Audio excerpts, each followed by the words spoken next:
So what kind of car person are you? I've met quite a few different types of car people over the years, but they broadly fall into 4 types. Now, personality wise, there's lots of different sorts of car person out there, and you tend to meet them. There's the know-it-all who knows everything. His opinion is the de facto standard that must be accepted no matter what.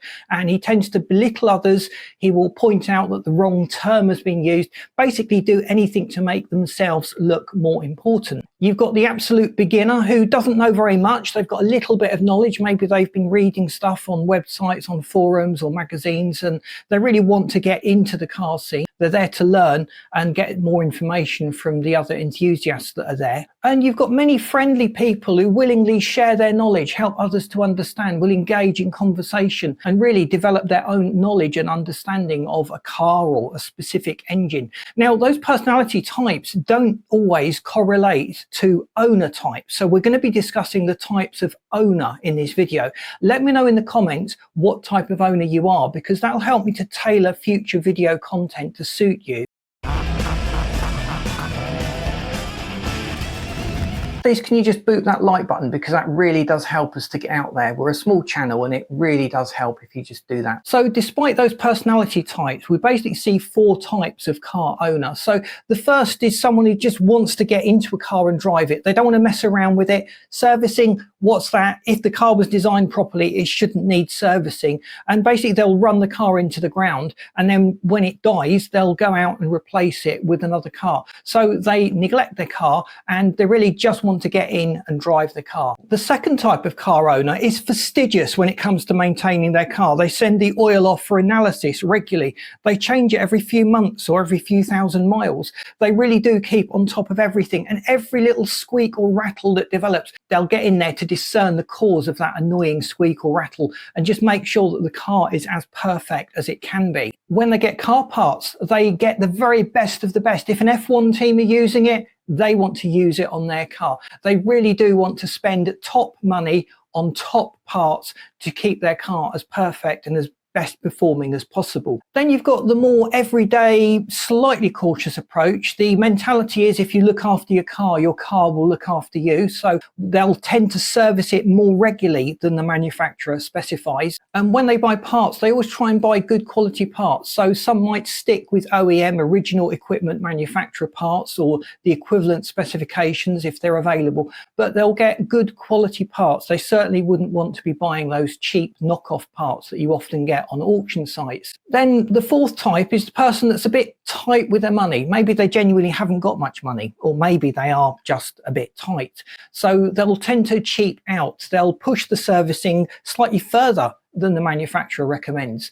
They'll try and use cheaper oils, cheaper parts. They'll source parts maybe from a breaker's yard rather than going out and getting a new part. Or they'll happily fit these cheap knockoff imported parts to their car without really thinking about it or worrying about it. So that's really the 4 types of owner. Now, if you were buying a car, which one would you like to be selling the car to you? So this mentality then extends to people looking for upgrades to improve the performance of the car. You tend to have the built or bought mentality. They'll either build the car they want, or they'll just go out and buy the car that they actually want. So people that just want to buy a car, they don't want to mess around with parts and upgrades. They want a reliable car that performs well, gives reasonable fuel economy, is cheap to run, and they just really want to buy it, drive it. Whereas the one that builds the car really wants a nice flexible base for their project, and they're going to be looking at all the parts magazines, all the catalogues, and they're going to be getting parts to upgrade the car's performance and take it to the next level. The midway ground is usually someone who buys a car that has reasonable performance, and then when something breaks or needs replacing,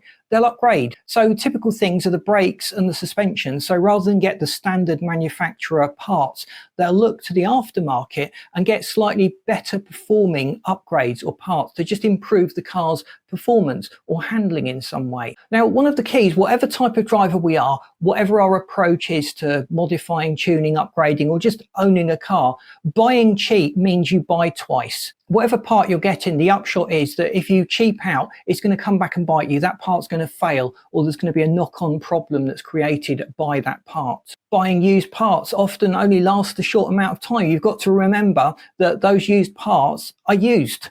they've had some of their lifespan knocked out of them. So depending on what type of part it is, it'll probably be unreasonable to expect it to last the lifespan of the car. If you've got a 2012 model car and you replace it with a 2012 model part that's failed on your car, chances are that part is quite near to the end of its life in this donor car. So the cost of replacing it, the labour involved, usually outweighs any saving you will have made buying the cheap part, because you'll have to go through the process again with another cheap part and the same amount of labour to replace it. But conversely, buying the most expensive part is usually wasteful. So motorsport parts, often you won't feel the benefit of that in your daily commute. So you've got to look at how you use the car, how you drive the car, and whether that high performance, ultra expensive part is going to give you any benefit at all. So it depends very much on the part itself, but there's usually a price point, a value price point, where you get good quality performance without breaking the bank. So most people will actually recommend that you go for those parts. So that's really what this whole channel is about. Whatever type of driver you are, whatever your personality is,